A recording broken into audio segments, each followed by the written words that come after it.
पूरे देश के साथ साथ हरियाणा में भी चुनावी घमासान पूरे चरम पर है और हर पार्टी जोड़ तोड़ में जुटी है। जेजेपी नेता दिग्विजय चौटाला ने कहा कि लोकसभा चुनाव के लिए आम आदमी पार्टी के साथ उनका गठबंधन तय हो चुका है और आम आदमी पार्टी के साथ उनका गठबंधन नवरात्रों में ही होगा। निश्चित तौर पे तो दुष्यंत जी बोल चुके हैं, आम आदमी पार्टी के सीनियर नेता बोल चुके हैं, गठबंधन लगभग तय है, सिर्फ अनाउंस होना बाकी है। हम उम्मीद कर रहे हैं कि नवरात्रों में, नवरात्रे शुभ होते हैं, तो नवरात्रों में ये शुभ कार्य हो जाए। साथ ही दिग्विजय चौटाला ने ये भी कहा कि दिल्ली और हरियाणा में दोनों पार्टियों का गठबंधन होगा। जेजेपी का दिल्ली के कुछ क्षेत्र में काफी प्रभाव है, जिसके आधार पर आपके उम्मीदवारों को मदद की जाएगी। हमें उम्मीद है जब गठबंधन होगा तो फिर दोनों ही जगह होगा और दिल्ली के अंदर भी जननायक जनता पार्टी जो है वो कुछ सीटें ऐसी है जिस पे बड़ा अहम किरदार अदा करती है।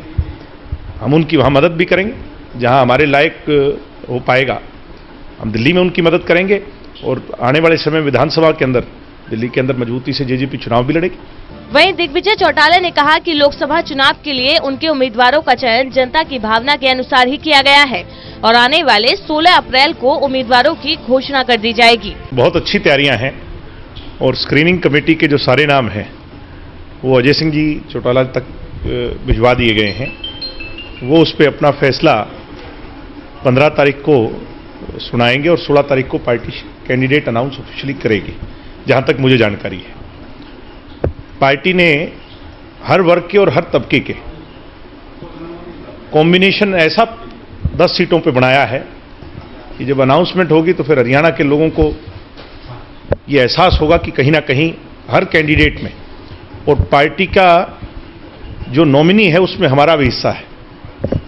हरियाणा प्रदेश की जन भावनाओं के अनुसार ये 10 कैंडिडेट लोगों के बीच में जाएंगे, उनका आशीर्वाद लेकर के 10 की 10 सीटें जो है इस बार जननायक जनता पार्टी, और मैं उम्मीद भी करता हूं कि साथ में समान विचार के लोग भी इसमें शामिल होकर के जीत करके दिल्ली का जो किला है उस पर चौधरी देवीलाल जी का ध्वज फहराएंगे, दिल्ली की पार्लियामेंट में हरियाणा के लोगों की शान बढ़ाएंगे। दिग्विजय चौटाला ने अपने चाचा अभय चौटाला पर हमला बोलते हुए कहा, अभय चौटाला बचकानिया हरकतों पर उतर आए हैं, अभय चौटाला को परमात्मा सद्बुद्धि दे। चौटाला ने कहा कि अभय चौटाला सच का सामना नहीं करना चाहते। उन्होंने कहा कि आज दुष्यंत चौटाला बीजेपी के सामने एक विकल्प बनकर उभर रहा है, लेकिन अभय चौटाला दुष्यंत चौटाला को नहीं जानते, तो परमात्मा उनकी टेंशन को कम करे। वो उनकी सोच है, वो उनको मुबारक। वो राजनीतिक खिलाड़ी हैं जो सच के सामने अपनी आंखों पे पट्टा बांध करके घूम रहे हैं, सच को देखना ही नहीं चाहते। कल ये कह दिया कि मैं दुष्यंत को नहीं जानता, जिस दुष्यंत को उनने खुद हस्ताक्षर करके पार्टी से निकाला था, आज कहते हैं मैं दुष्यंत को जानता ही नहीं। अब सच को मैं ये कहूं कि आप मेरे सामने खड़े ही नहीं हो, मेरा आप इंटरव्यू ले ही नहीं रहे हो, जबकि आप मेरा इंटरव्यू ले रहे हैं।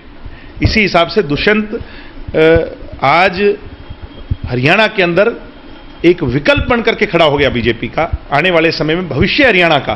और अभय सिंह कह रहे हैं मैं दुष्यंत को जानता ही नहीं। अब मैं ये कहूं कि बाहर दिन है ही नहीं, अभी रात है। अभय सिंह जी तो ऐसी बचकानी बातें कर रहे हैं।